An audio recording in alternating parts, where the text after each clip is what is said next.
Fala galera, todo mundo tranquilo? Muito bem. Professor Pablo de Biologia, estou chegando aí para comentar com você esta prova da Unesp. Umas questõezinhas muito bacanas, prova muito bem elaborada, interdisciplinar lá, português, história, show de bola. Mas vamos ver qual que era o norte da resposta, o que você precisava pensar aí nessas questões de biologia. Tranquilo? Então vamos lá, vem comigo aí. Primeira questão. Primeira questão aqui na tela, o que você tem? Você tem um mapinha, distribuição geográfica de animal. Aliás, fazer um parêntese. O animal mais bonito do Brasil. Pode falar o que for, mas anta, o animal mais belo que nós temos aqui no nosso território. Então tem aqui a distribuiçãozinha da anta, tal, legal.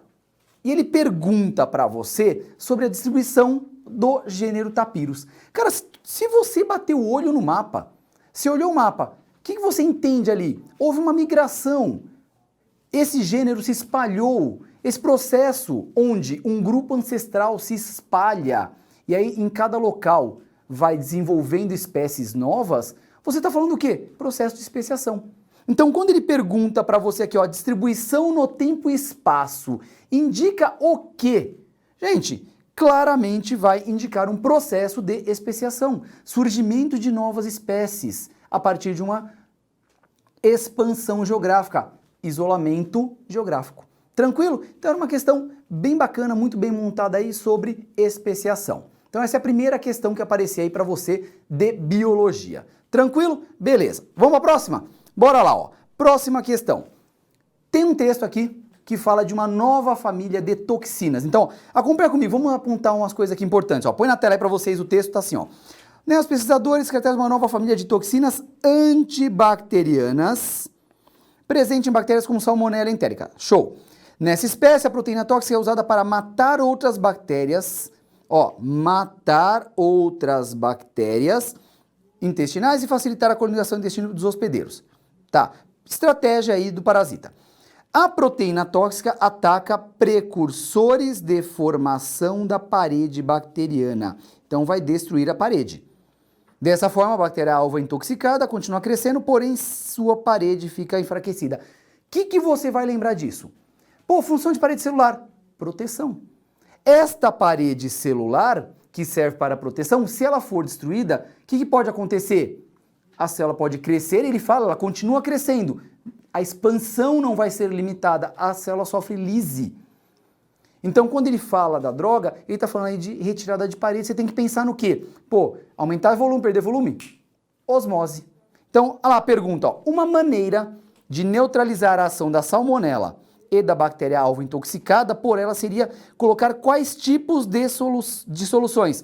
Gente, se eu quero neutralizar a salmonela é quem produz a toxina. O que eu faço? Coloco uma solução hipertônica. O que ela vai ter? Perda de volume. Ela vai esvaziando. Vai sofrer ali que a gente chama na osmose celular vegetal, uma plasmólise, vai perder água. Então ela desidrata e morre. Então a salmonela morre por desidratação. Agora, a outra, que está sem a parede, ela vai morrer por lise celular, porque sem a parede ela cresce e já era, estoura. Então uma questãozinha que na verdade fala sobre osmose, só que apresentada de uma maneira bem diferente e bem criativa. Então eu falei para vocês no começo, essa prova está muito legal, muito bem feita. Legal? Maravilha. Vamos lá? Próxima questão. Próxima questão, temos aqui, fala sobre uma língua do povo e compara aqui com uma questão genética. Fala, nossa, professor, o que tem a ver? Tudo a ver. Código genético é uma linguagem genética, formado lá por símbolos, que são letrinhas, são as bases nitrogenadas. Então, olha que criativo. Coloca assim, compara ali, ele coloca uma frase, A tua gata cuca ataca a catatal cacau. Legal, não interessa aí quem é quem, mas o importante está aqui, nessa oração, as palavras formadas integralmente por letras que se referem às bases nitrogenadas do DNA. Bases do DNA: adenina, guanina, citosina e timina.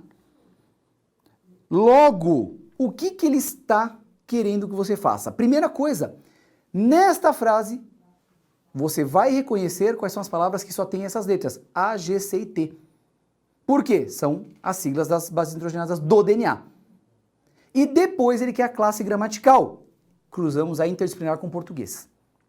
Então, fazendo aqui o papel do professor de português, né? Tá lá, a tua gata Cuca. Gente, tudo que tem U tá fora, porque Uracila é do RNA. Então, ó, pega lá, volta na frase. Voltou na frase, ó. Tua, eu jogo fora. Cuca, a gente joga fora. Cacatua, joga fora. Cacau, joga fora. Então, se você olhar aqui, ó, a gata ataca e a novamente. Quais são as classes gramaticais?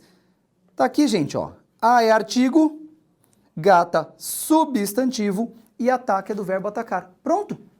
É isso que você tem que resolver. Então, era uma questão aí até que nós, biólogos, achamos simples, do ponto de vista do português. Né? Até os biólogos conseguiriam fazer essa daqui. Então, criatividade master aqui, questão sensacional essa daí.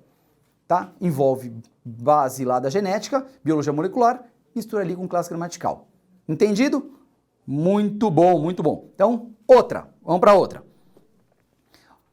Outra fala aqui de fruto, fala de botânica, tem um texto que fala sobre hormônio vegetal. A pergunta que ele pergunta assim, né, o sensor vai ter a sua cor alterada a regir como? Você pensa química, né, reação? Não. Ele fala de um hormônio, então o sensor vai indicar a presença de qual hormônio? Essa, na verdade, é a pergunta. Se você voltar no texto, ele fala aqui, ó, alguns frutos liberam uma substância que reage com o sensor e fazem ele mudar de cor. Beleza. Só que ele fala no comecinho, monitorar o amadurecimento dos frutos. Não tem como tu errar isso aqui. Não tem como. Por que não? Você sabe muito bem que hormônio vegetal vinculado com amadurecimento só pode ser o etileno. Então, letra A adianta o animal mais bonito que existe, etileno. Então, uma questão clássica sobre hormônio vegetal, usando um texto aí como base de informações para vocês. Muito tranquila essa daqui, hein? Tenho certeza que ninguém errou essa daqui. Né? Todo mundo aqui, como diria Mestre Belinello, barbaridade, questão clássica. Vamos lá. Outra questão. Agora fala de uma outra substância. Né? Agora vai falar de quitosana. Tá lá, a quitosana é um biopolímero. É, o biopolímero, você já começa a pensar, é química, né? Não, molécula orgânica de tamanho grande, formada por monômeros. Isso daí não vem ao caso nesse momento. Ele fala que é obtido da quitina. Isso é importante. É obtido da quitina. Aonde que eu vou encontrar quitina em organismos vivos? Parede celular de fungo, mas isso é meio detalhe, né? Qual que é o gerazão? A palavra quitina te remete a quem? Assim, ó, sua memória faz de cara. Artrópode. Exoesqueleto de artrópode. Então, beleza. Quitina, exoesqueleto de artrópode. Então, quitosana vem da quitina, já sei que tem alguma coisa a ver com artrópode, talvez. Então, ele fala, tem diversas funções aí, anti-inflamatório e tal, legal, uma aplicação da quitosana. A pergunta é direta. Esse biopolímero vai ser obtido através de macerados de quem? Ou seja, de qual indivíduo desses que estão aqui eu vou retirar a quitosana? Artrópode, ó. Letra A, eucalipto, planta, não. Alga, não. Esqueleto de tubarão, cartilagem, não. Chifre de bovino é queratina. Ou seja, letra E, carapaça de caranguejo, porque são artrópodes. Exoesqueleto de artrópode, quitina, faço a quitosana, fechou, não tem muito o que discutir. Também é uma questão bem tranquila aí na zoologia, né? Certamente vocês acharam isso aqui bem sossegado. Bom, vamos à próxima? Vamos lá, próxima. Próxima questão, outro texto.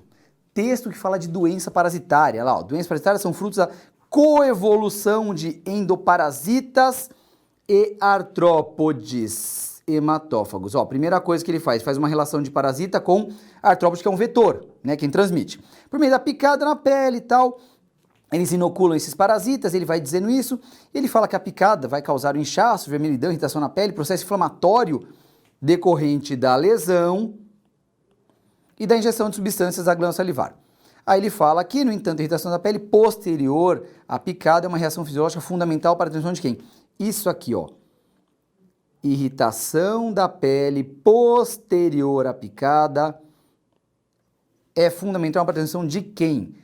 Não tenha dúvida, estamos falando de doença de Chagas. Fala, professor, por que você foi direto aí na Chagas, professor? Porque existe um sintoma clássico conhecido na doença de Chagas chamado sinal de Romanhan. Né? Romanhan é o nome de um pesquisador argentino e tal. Então, Romanhan. E esse sinal de Romanhan é típico da típica inflamação da lesão da picada do barbeiro. Então, quando o barbeiro, ou chupança, como alguns conhecem, pica lá o rosto do indivíduo, no local da picada fica esse inchaço, essa vermelhidão, esse processo inflamatório. Então, isso é um sinal característico desta doença. As demais não têm esse tipo de infecção. Então, a gente vai direto aí, essa sim é uma questão um pouco mais específica sobre a parasitose, talvez um pouco detalhista, alguns acham até demais, só que é uma questão específica aí na biologia sobre esta doença. Então, temos aí o sinal de Romagnat, alternativa D, doença de Chagas. Beleza? Bom, passamos agora para uma questão muito bonita. É bonita do ponto de vista artístico, para começar. Né? Temos aqui um desenho das cadernetas lá do grande Leonardo da Vinci. E ele fala para você completar as lacunas. Então isso aqui a gente vai jogar lá na interdisciplinar com a galera da história. Então um abraço para a galera da história. Ele fala assim, ó, no trabalho de Da Vinci, transparece a sua dedicação alicerçada no racionalismo, no experimentalismo científico e no antropocentrismo. Característica de qual movimento, gente? Renascimento. Então, renascentista. Né? Leonardo da Vinci, não se esqueçam, o cara era o expoente, ele era o estereótipo do renascentismo. É um dos maiores nomes ali, se não o maior nome desse período. Ok, já sei que é renascentista, ó, vou eliminar um monte de coisa lá. Essa é a parte histórica. Então, um abraço aí, obrigado aos professores de história que colaboraram com a gente. Continua. Que mais de 3 séculos depois também influenciaram as 10 revoluções de Charles Darwin. A análise desta brilhante investigação científica evidencia a relação evolutiva entre órgãos, alguma coisa, e de alguma coisa embrionária. Órgãos homólogos. Porque aqui todos, se você olhar na figura, ó, tudo membro locomotor, ó, tudo esqueleto, você tem no desenho. Então, todos aqui são membros locomotores e têm a mesma origem embrionária. Logo, a alternativa da letra C. Qual era a parte biológica? O que é homólogo, o que é análogo? Então, se é homólogo, tem a mesma origem embrionária. Se é análogo, tem a mesma função. Tá? São considerações que você tem que lembrar. E aí, a parte da história do Renascimento. Bacana?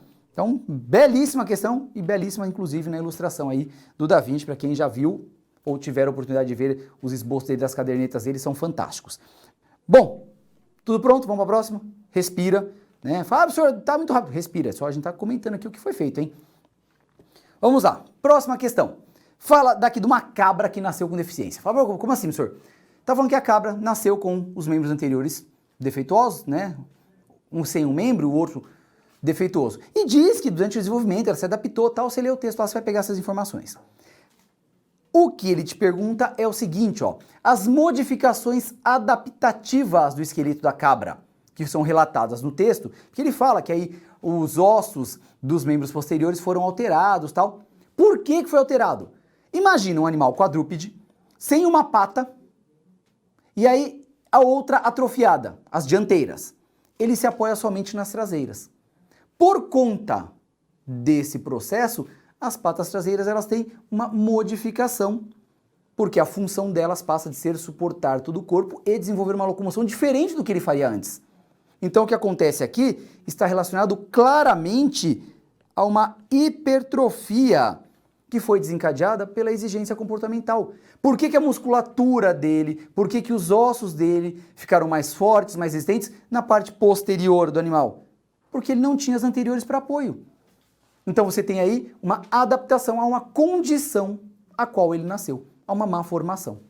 Então uma questãozinha aí que se você lesse com calma, você conseguiria aí achar a resposta dela.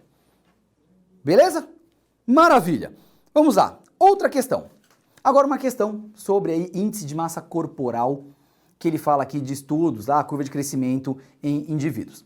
Né? Existe, né, dentro aí da medicina, uma tabela, essa tabelinha aqui, que tem lá as curvas de score de crescimento.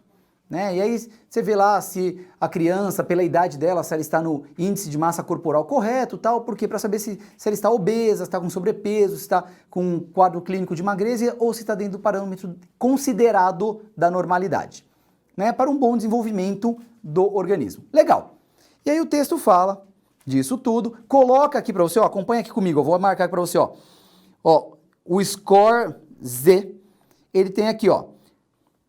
Se o score for inferior a -2, quadro clínico da magreza. Se o score for superior a 1, você tem obesidade. E nessa faixa de -2 até 1, esse score fala que a criança está dentro do ideal ao tempo de vida dela, desenvolvimento. Né? Isso é para indivíduos de 5 a 19 anos, né? Da infância até o período lá da adolescência e tal. Bacana. Tem o gráfico para você. E entenda uma coisa, criatura.